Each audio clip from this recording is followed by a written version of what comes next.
정말로 피크를 찍고 나서의 대사하락장은 아까 말씀드렸듯이 2026년, 2027년에 올 가능성이 있다.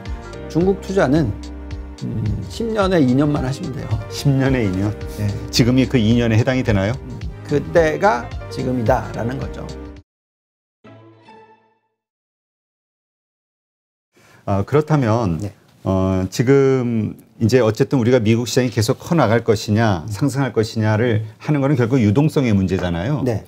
우리 같은 경우 많은 신규 IPO 상장주들 때문에 유동성이 많이 뺏겼다, 줄어들었다. 그게 시장의 좀 약한 모습을 보이는 원인이지 않겠냐. 네. 이런 이야기들이 있는데 네. 미국 증시의 그 자금 유입은 어떻습니까 지금? 자금 유입은 뭐 전 세계에서 들어오죠 미국 시장은. 미국 시장뿐만 아니라 지금 글로벌 펀드로 한번 보십시오. 지금 어마무지하죠. 예. 저건가요? 지금 네, 2000. 네. 정말로 많이 들어오고 있습니다. 그래서 2021년도에 이 들어오는 자금의 규모는 뭐 아무튼 역대 최고치라고 보셔도 돼요. 그래서 정말 많은 돈이 자금 유입은 계속되고 있다. 되고 있다. 보시면 될 것 같고 이게 지금 이 자금의 흐름 자체가 이 테이퍼링을 가지고 많은 분들이 자꾸 오해를 하시는 게 있어요. 그러니까 테이퍼링이라는 것은 긴축이 아닙니다. 그렇죠. 근데 긴축으로 이해하는 분들이 있긴 네, 해요. 네. 그렇다 보니까 자꾸 테이퍼링과 금리 인상을 같이 엮어서 보시거든요. 그러니까 비정상적인 것을 정상화시키는 것이 테이퍼링이고 금리는 지금 0%에서 이제 올리기 시작하면 이게 긴축이에요. 그렇죠. 네, 그래서 오히려 지금은 그 풍부한 유동성 아래 그 자금이 어디로 들어갈 거냐 하는 부분에 있을 때 주식시장으로의 자금 흘러 들어가면 가장 높을 수밖에 없다. 계속해서 지금은 그렇다라고 말씀을 드리고 있습니다. 네. 그러나 한국 같은 경우는 얼마 전에 0.2 올렸으니까 긴축 들어갔다라고 볼 수도 있는 거 아닌가요? 그렇죠. 그래서 한국이 좀 안타까운 부분들이 여러 가지가 있습니다. 왜 부동산 가격을 잡기 위해서 지금 금리를 올리나 하는 부분도 있고요. 뭐 물론 논리는 이해는 합니다만 실효성은 정말 낮다라고 저는 생각하고요. 오히려 그렇게 함으로써 개인들이 상당히 어려워지는 부분들이 있다라고 저는 생각을 하고요. 특히 가계부채 비율이 이렇게 높은 상황에서 여러 가지 좀 체계적으로 바뀌어야 되는 부분들이 있겠죠. 그리고 주식시장으로 놓고 보면 우리나라는 굉장히 싸요. 왜냐하면 배당 수익률이 지금 4% 근처까지 올라가 있는 상황. 그러니까 주가 대비 배당 수익률. 그거는 이제 우리나라 금리가 2%인데 그거의 2배 수준이다라는 부분도 있고요. 그다음에 자금 부분에 있어서 아까 말씀하셨던 이 수급 부분은 말씀하신 대로 뭐 워낙 따상 뭐 이런 얘기를 하시면서 IPO에 대한 자금이 많이 흘러 들어갔다라고 얘기들을 하시고 이 부분이 어떤 유동성을 많이 잡아먹었다라고 얘기들을 하세요. 사실 맞죠. 근데 이제 미국 같은 경우에는 미국도 상당히 많은 IPO가 계속 매년에 있습니다. 그렇죠. 근데 전에 한번 차트를 보여드리면서 이제 어떤 얘기를 해드렸냐면 실질적으로는 그것과 그 다음에 오히려 주식을 자사주 매입하고 그리고 그 주식을 소각하고 하는 규모로 봤었을 때는 오히려 지금 시장 자체가 더 상승할 수밖에 없는 그런 수급이다라는 얘기를 해드렸었던 거죠. 근데 한국은 자사주 매입도 그렇게 잦지 않고 또 자사주 소각은 뭐 상상도 못하고요. 그렇죠. 매입을 했다가도 네. 나중에 블록들로 네. 팔아버리든가 하지. 네. 그러니까 그런 부분들이 참 아쉬운 것이고 그러니까 우리나라의 PER이 몇 배죠? 11배. 11배? 예. 미국의 PER이 아까 21배. 네. 그러니까 50% 디스카운트죠. 예. 그게 이제 그런 부분들 어쩔 수 없는 부분들이고요. 그렇기 때문에 매년 말씀을 드립니다만 한국 투자는 10년을 놓고 했을 때 1년 반만 하시는 게 좋다. 네. 알겠습니다. 자, 그렇다면 이제 뭐 한두 달 그 조정, 기간 조정이 좀 있을 것이다 얘기하셨는데 그럼 그 이후에는 다시 상승할 만한 룸이 충분한가요? 네. 자, 우선은 이것부터 얘기를 한번 다시 해볼게요. 자, 그 테이퍼링을 이제 연말에 해요. 네. 그럼 이제 차트로 이제 다시 그려보면은 곡선이 굉장히 빠르게 올라갈 것 같았지만 이제 다시 내려왔죠. 그러니까 10년 국채금리 상승 추세입니다. 그러니까 저 추세선으로 쭉 그어버리면 어떤 결과값이 나오냐면 2023년이 되면 2% 도달합니다. 10년 국채가. 그 다음에 2024년이 되면 2.5%까지 갑니다. 그죠? 그러니까 이 정도의 속도입니다, 이제는.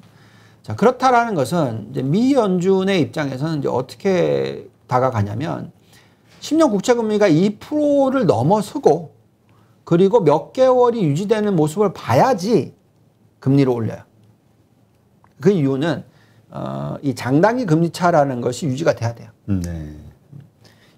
그렇지 않으면 너무 빨리 올려버리게 되면 이게 플래트닝이 확 빨리 일어나 버리면 그게 정말로 경기로 한마디로 말하면 이제 큰 위기가 닥칩니다. 원래 이 장단기 금리차가 0% 이하로 떨어져 있었을 때가 제일 위험하거든요. 그래서 제가 판단하기에는 2023년 초에 2% 도달하면 그리고 한 6개월 지켜본단 말이죠. 그래도 계속 높게 유지가 되면 그때부터 금리를 올릴 거라는 거죠. 그러면 2023년 하반기부터 금리를 올리기 시작해서 그때부터 1년에 0.5%씩 이런 식으로 올리는 그런 추세가 나올 거다라는 거고요. 그러면 고점은 언제 형성이 되냐면 2%의 미 연준의 금리가 2%에 도달했었을 때 그때가 거의 피크라고 저는 생각해요. 그럼 그게 어느 시점이 될까라고 지금 요 차트로 계산을 하면 2026년 26년? 네, 2027년 요 정도 숫자가 나와요. 물론 더 빨라질 수도 있습니다. 자, 그리고 또 중간에 조정이 있을 수 있어요. 뭐 어떤 때냐면 이미 테이퍼링은 지나간 뉴스고 언제 한번 조정이 올 수가 있냐면 금리를 올린다더라. 금리를 이제 조금 있으면 올린다더라. 막 이러면 그때는 한 5% 내지 10%의 조정이 있어요. 지금 얘기하고 있는 5% 10%의 조정이 그때 있을 것이 지금 있지는 않을 거고요. 그럼 그 시기는 언제죠? 말씀드린 대로 2023년 뭐 하반기쯤 될 수도 있겠죠. 그리고 나중에 정말로 피크를 찍고 나서의 대사하락장은 아까 말씀드렸듯이 2026년, 2027년에 올 가능성이 있다. 좀 더 당겨질 수 있어요. 왜냐하면 요즘에 인플레이션 숫자가 조금 자극적이긴 하기 때문에. 그렇지만 그렇다고 해서 그거를 원래 스케줄 4년 걸릴 거를 1년 만에 할 거야. 이렇게 보시면 안 된다는 거죠. 그렇게 미 연준은 하지는 않을 거라고 생각하고 있고요. 그 다음에 말씀드린 대로 이제 달러 지수도 마찬가지로 지금부터 앞으로 1년 반 정도는 박스권에 유지될 확률이 높아요. 왜? 지금 미국의 정부 부채 비율이 계속 올라가고 있는 추세이고 이런 상황에서 달러가 초강세를 가지는 못할 거고요. 그 다음에 중국도 이제 같이 풀면서 어떤 이제 흐름 자체가 안정적인 모습이 나올 거다. 그렇다면은 달러가 어느 순간에는 초강세로 갈 거예요. 그러면 이제 그때에는 어떤 큰 하락장이 시작될 수 있습니다. 과거에 닷컴 버블이 터지기 전에 그랬습니다. 그래서 그런 숫자들은 보면서 판단을 해야 될 것 같고요. 그 다음에 이제 중요한 것은 결국은 이익이나 PER이나 뭐 실적 부분인데, 제가 왜 11월부터 또 다시 올라갈 것 같다라고 생각하냐면 숫자가 정말 너무 좋아요. 기업들의 이익 실적. 물론 3분기에 PPI가 많이 올라가서 생산자 물가 지수가 많이 올라가서 영업 마진율이 그 지금 2분기가 13.1%가 나왔어요. 이거 뭐 역대 처음 보는 숫자인데 3분기가 떨어질 건 당연합니다. 왜? 생산자 물가가 많이 올랐으니까. 근데 그래도 그 예상치는 어느 정도까지 떨어질 거라고 예상하고 있냐면 저희는 12%대 초반, 1%포인트보단 덜. 그러니까 1, 4분기가 12.8이었고요. 2, 4분기가 13.1이었고 그리고 3, 4분기는 아마 12. 몇 정도까지 떨어질 것 같아요. 그렇지만 그렇다더라도 그 정도의 영업 마진율이면 이익으로 놓고 보면 기업들의 ROE가 적어도 20% 이상이 나오는 그런 환경이고요. 그 다음에 PER도 평균적으로 높다고 얘기를 하지만 그래도 21배 수준이다라는 거죠. 그렇다면 현재 금리가 2%하고의 거리가 멀고 이런 상황에서는 PER 21배가 비싸니까 다 던져야 돼 이렇게 얘기할 사람은 거의 없을 거다라는 거죠. 그래서 3분기에 실적이 나오면 그 실적을 보면서 다시 한번 재상승의 가동을 할 거다라는 것이고 또 연말 가면 배당도 할 거는 부분에 또 기대도 있는 것이고 그래서 여러 가지 부분을 놓고 판단했었을 때 아직까지는 이런 기업의 ROE를 놓고 봤었을 때 미국은 추가 상승할 수 있는 그런 여건이 만들어진다라고 말씀드리겠습니다. 네, 한국에서도 3분기 실적 보고서는 다시 피크아웃에 대한 논란이 조금 흩어지지 않겠냐 이런 그렇죠. 얘기가 있던데 비슷하네요. 미국 비슷한 시장도. 거죠. 네, 비슷한 거죠.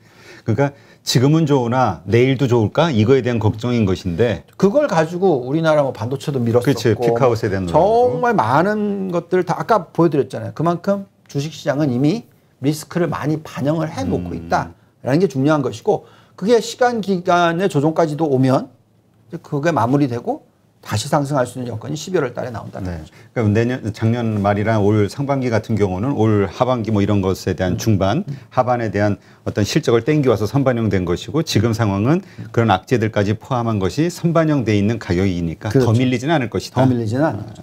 밀린다 하더라도 아주 조금 밀릴 거다는 거죠. 네. 알겠습니다. 아까 그 중국 증시 한번 투자할 만하다 이런 말씀을 하셨는데 그렇게 생각하시는 이유 왜 그런가요? 네.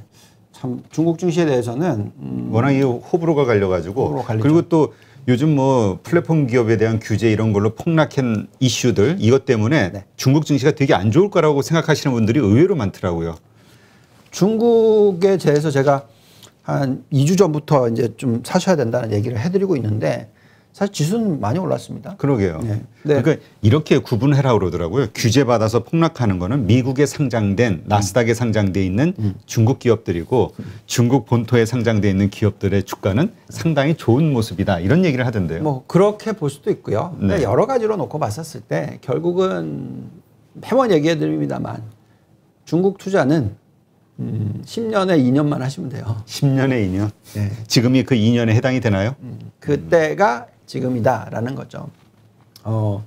자, 보시면은 여기에 차트에도 나와 있지만, 보시면은 지금 어쨌든 자금이 많이 빠졌죠. 그죠? 그래서 빠져나왔고 이제 다시 살짝 돌리기 시작했어요.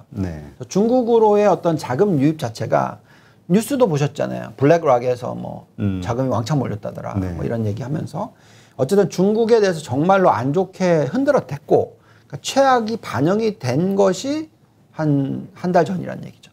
한두 달 전 얘기고 이제부터는 이렇게 지금 살짝 돌아서기 시작하는 거죠. 오히려.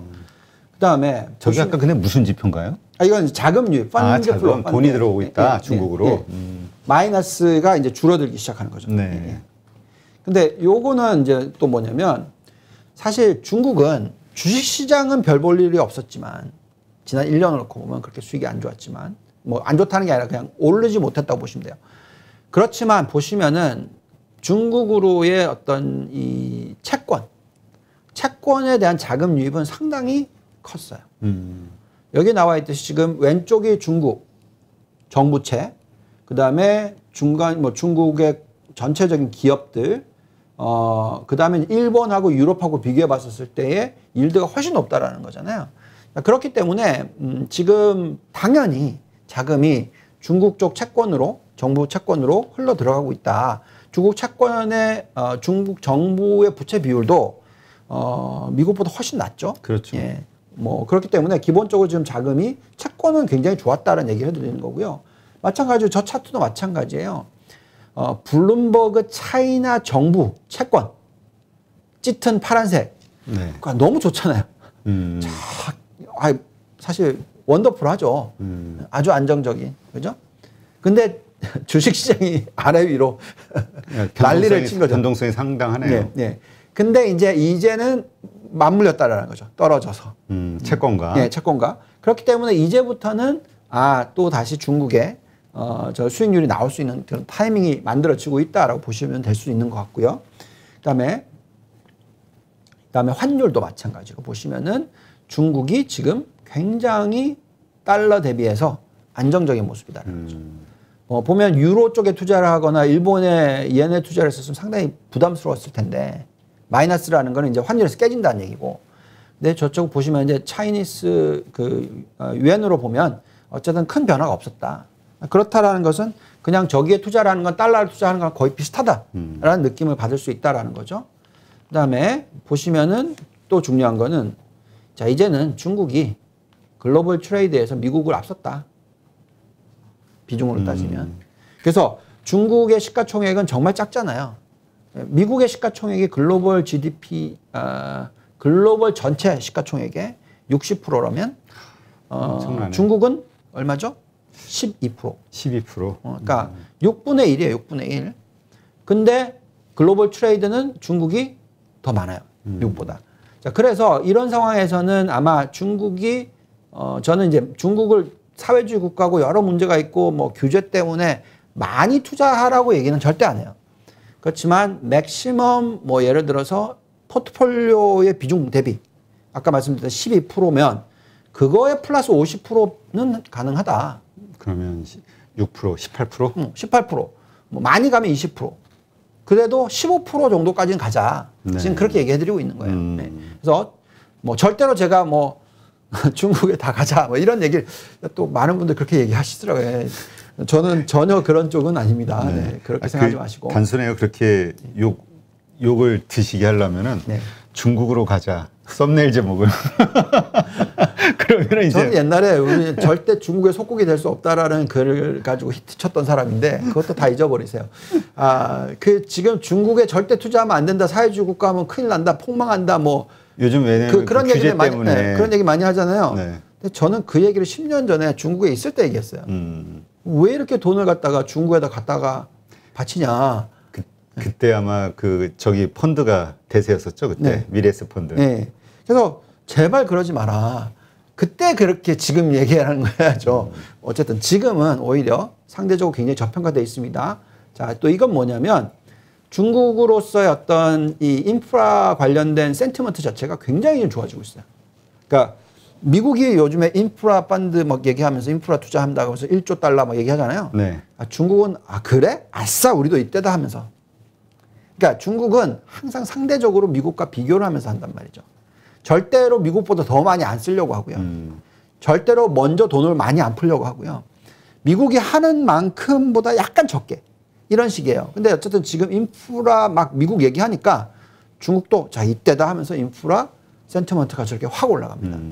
뭐 관련된 기업들도 지금 퍼포먼스가 지금 싹 살아나기 시작해요. 네. 예, 뭐 이런 대표적인 그 차이나 레일웨이라든지 싸니라든지 중공업 관련된 종목들 이런 것들이 지금 싹싹 살아나고 있습니다. 저거는 본토에 상장돼 있는 건가요? 네. 저건 홍콩입니다. 홍콩. 예. 네. 그다음에 자, 그래서 이제 우리는 어떤 생각을 갖고 있냐면 위안화가 아마도 지금 절상이 되고 있는 상황이고요. 추가로 더 절상이 될 거라고 생각하고 미국의 입장에서도 위안화 절상이 되는 모습을 더 보고 싶어 할 거고요. 그런 모습이 나올 거다 생각하고 그렇다면 중국이 한 번은 튈 수 있다라는 부분이고요. 또 중국의 10년 국채금리도 지금 하락 추세에 있고 미국의 10년 국채금리가 1.33 얘는 지금 2.9 훨씬 높으니까 훨씬 더 떨어질 룸이 있는 것이고 이런 상황에서는 또 중국의 주식시장의 매력도가 높아질 수밖에 없는 상황이 되는 거죠. 자, 그리고 중국의 공업 기업들 그렇게 규제에 많은 얘기하지만 어쨌든 지금 올해 1월부터 7월까지 누적 이익 증가율은 57.3%나 된다. 이익이 많이 늘고 있다. 그래서 결국 펀디멘탈로 보면 중국이 싸 보인다라는 거고요. 그래서 이제 저희가 돌려보는 중국의 대표적인 5개 지수들의 어떤 상승 여력을 저희가 잔존가치 모델을 돌려보는데 미국하고 비교해 봤었을 때 그렇게 나쁘지가 않다. 네. 그래서 A50이 한 15%, 상해종합이 19%, CSI 300이 16%, 심천종합이 28%, 홍콩 H지수가 22%, 뭐 이런 숫자들이 나온다. 그래서 펀디멘탈적으로 저평가되어 있는데 지금 많이 눌렸고 그럼 이제 투자를 해야 되는데 그럼 어디에다 투자를 해야 되느냐. 그렇죠. 그게 중요하죠. 예. 그래서 저는 심천 얘기를 하는 거죠. 심천. 예, 이런 겁니다. 저는 중국에 투자를 할 때 대형 그 IT주는 투자하지 말자고 계속 말씀드렸어요. 이런 지금 요번에 나왔던 그런 규제가 있을 수 있으니까. 왜냐하면 제가 그 경험을 중국 정부는 충분히 그런 행동을 할 수 있다라는 걸 예상을 했거든요. 그래서 알리바바 뭐 이런 것들은 안 건드리고 심천 지수를 들고 가자. 왜냐하면 이런 거죠. 심천에 있는 종목들은 예를 들어서 지금 이제부터 시작을 해서 앞으로 한 100까지 큰다고 쳐요. 100까지 크는 게 알리바바의 현재 사이즈라고 생각합시다. 네. 그럼 이제 겨우 10이란 말이죠. 그럼 10에서 100까지 가야 되는데 규제가 들어오는 건 한 80 갔을 때 규제 들어오는 거지. 10 있을 때 안 들어온다는 거죠. 키우려고 하겠죠. 그러니까 더 클 거라는 거죠. 근데 그 클 때는 주가가 같이 올라가니까 우리가 또 지금 뭐 중국 투자를 갖다 앞으로 10년 연속을 하자 이게 아니잖아요. 잠깐 1, 2년만 1년, 하자. 2년 하자고 하는데 그럼 그 중소기업들의 주가가 많이 튈 거거든요. 탄력이 있을 거거든요. 그래서 그런 쪽에 특히 경쟁력을 가지고 있는 기술 경쟁력을 가지고 있는 기업이 있고 중국의 입장에서 얘네들 키워야 되겠고 이게 4차 산업혁명에 있어서의 승리하는 데서 굉장히 필요한 종목이라고 생각한다면 왕창 오르는 거죠. 지금 심천에 상장되어 있는 기업들이 중소기업들이 많은가 보죠? 그럼요. 중소형주들 특히 우리나라로 따지면 코스닥이라고 생각하시면 돼요. 코스닥. 자, 그렇다면 저 시장 가운데서도 그 많은 기업들 가운데서 또 그래도 우리가 잘 섹터를 구분해야 되잖아요. 업종을. 중국. 어떤 기업들에 투자를 하는 게 좋을까요? 제가 이제 오늘 여기는 안 갖고 왔는데 네. 이런 생각은 전에도 여러 번 말씀을 드렸던 부분입니다. 자, 이렇게 생각해 보시죠. 자, 중국이라는 나라가 정말 많이 커졌는데 이걸 미국이 견제를 해요. 그러면서 막 여러 가지 업종들이 경쟁력이 미국이 좀 떨어지는 것 같은 경우에 규제를 많이 한단 말이죠. 자, 그러면 이제 어떤 현상이 일어나냐면 중국의 입장에서는 자국의 시장을 키워버리는 거죠. 그래서 그 자국의 시장의 사이즈가 미국에 있는 사이즈보다 더 크면 그건 생존 가능성이 굉장히 높아지죠. 그런 산업을 투자를 하시면 돼요. 그래서 전에도 매번 말씀을 드렸습니다만 중국이 가지고 있는 시장, 내수 시장이 글로벌 전체 내수 시장의 50% 이상인 업종. 미국도 마찬가지예요. 미국도 왜 우리가 IT 기업을 그렇게 좋아하냐면 미국의 IT 기업들이 엄청난 이익을 벌어들이고 그 IT 전체 시장의 규모가 글로벌 전체 시장의 규모의 절반을 훨씬 넘는다는 거죠. 바이오 산업도 마찬가지라는 거죠. 그렇기 때문에 미국을 투자할 때 있어서는 절대로 IT와 바이오를 빼놓고는 투자할 수가 없다라는 얘기를 해드리는 거고 중국을 놓고 보면 뭐가 있을까요? 당연히 내수주들 중에서도 다 내수주일 수 있는데 내수주 중에서도 그 시장이 전 세계에서 가장 크고 제일 푸시를 많이 했고 글로벌 경쟁력을 유지하려고 하고 AI와 막 이런 것들 다 연결해서 하려고 하는 데가 전기차. 자율주행 뭐 이런 쪽. 그러니까 전기차의 시장이 지금 현재 미국의 전기차 시장보다도 중국이 더 커요. 일단 인구수가 또 많긴 하니까. 그렇죠. 그래서 그 전기차 관련된 AI든 뭐든 뭐 테슬라가 있을 테니까 미국에는 그런 경쟁을 할 수 있는 그런 업종. 또 미국이 가장 요즘에 경쟁력으로 지난 몇 년 동안에 많이 누렸던 부분이 뭐죠? 셰일가스. 그러면 중국은 에너지가 부족하죠. 그래서 항상 에너지를 가지고 와야 된다고 생각하는 입장이죠. 그래서 중국은 원자력을 안 버리죠. 뭐 신재생 에너지를 적극 부양하죠. 그쪽의 경쟁력이 가격 경쟁력이 어느 나라보다 높아요. 그래서 신재생 에너지, 원자력을 포함한 신재생 에너지. 뭐 또 그 이외에 뭐가 있을까요? 그다음 말씀하신 내수인데 그 중국 사람들이 좋아하는 소비. 돼지고기. 뭐 중국 사람이 좋아하는 술. 마오따이. 뭐 중국 사람들이 많이 소비를 하는 대두. 뭐 이런 쪽으로 아니면 중국 사람들이 정말 많이 소비하는 뭐 원자재들 뭐 등등 이런 식으로 전 세계 소비 시장에서 가장 큰 규모를 자랑하고 있는 그런 소비 관련된 업종에 거기서 그 시장 점유율로 계산했었을 때 탑 1, 2, 3, 4위를 투자를 하시면 되지 않을까. 그러니까 시가총액이 큰 거일수록 유리하다 이렇게 보시는 건가요? 아니 그런 게 아니라 시가총액 1위만 사고 있으면 골고루 1위부터 5위까지 네, 예를 들어서 얻어맞을 가능성이 있잖아요. 그러면 저는 이렇게 할 수도 있어요. 1위만 빼고 2, 3, 4, 5위를 살 수도 있어요. 대장주를 사는 게 아니라 네, 반대로 그렇게 갈 수도 있죠. 그래서 그거는 왜냐하면 그만큼 정부 규제가 세게 큰 애한테는 들어올 수 있는 부분이 있으니까. 그래서 뭐 다 경험했잖아요 지금. 그렇죠. 네, 그래서 저는 심천 지수를 사고 그리고 종목과 업종으로 들어간다면 말씀드린 대로 중국 시장의 내수 시장이 가장 크고 거기서 가장 대장주보다는 2, 3, 4, 5위 정도까지로 어떤 포트폴리오 구성을 하면 좋지 않을까라는 생각이 듭니다. 근데 지금 말씀하신 그런 업종들은 한국이나 미국에서도 우리가 사야 되는 주식으로 요즘 많이 이야기가 되고 있는 거잖아요. 그렇죠. 글로벌 흐름이라고 봐야 되는 걸까요? 그렇죠. 근데 이제 우리는 이제 어떻게 봐야 되냐면 이런 거죠. 중국은 자기네들이 살려고 자기네 내수 시장을 키울 거 아니겠어요? 그러면서 거기에 있는 종목들이 기업들이 시장을 막 오픈하는, 왜냐면 지금 규제를 하고 있는데 그렇죠. 지네들이 또 오픈을 하지 않겠죠. 그러면 우리나라 기업들이 수출하기가 어려워지죠. 환경은. 근데 중요한 것은 똑같은 개념으로서 미국은 어디서 갖고 올 건데? 그렇잖아요. 미국은 우리나라나 대만이나 이런 그렇죠. 쪽에서 갖고 와야죠. 그럼 우리는 상대적으로 어쨌든 그 시장 자체가 다 커지고 있으니까 중국에 수출을 못하면 미국으로 하면 된다는 거죠. 그래서 우리가 지금 보고 있는 신재생 에너지든 뭐 전기차든 전기차 배터리든 반도체든 다 이런 쪽이 미국으로의 연관성이 크다. 그래서 우리는 그쪽에 대한 업종을 지켜봐야 된다는 거죠. 알겠습니다. 네. 이렇게 해서 우리가 그 처음에 시작할 때 말씀하셨던 것처럼 주말에 뭐 그 나스닥, 그러니까 미국 증시의 대하락, 그러니까 하락장이 시작이 됐다. 뭐 마이너스 10%까지 빠질 것이다. 이러한 이야기에 너무 공포심을 갖지 말자. 그런 이제 시작이 됐는데 결론적으로 아직도 투자할 구멍들은 많이 있다. 중국도 그렇고 미국도 그렇고 네, 상승할 여력은 많이 남아 있다. 긍정적으로 시장을 보고 대응하자. 이 말씀으로 이해를 하겠습니다.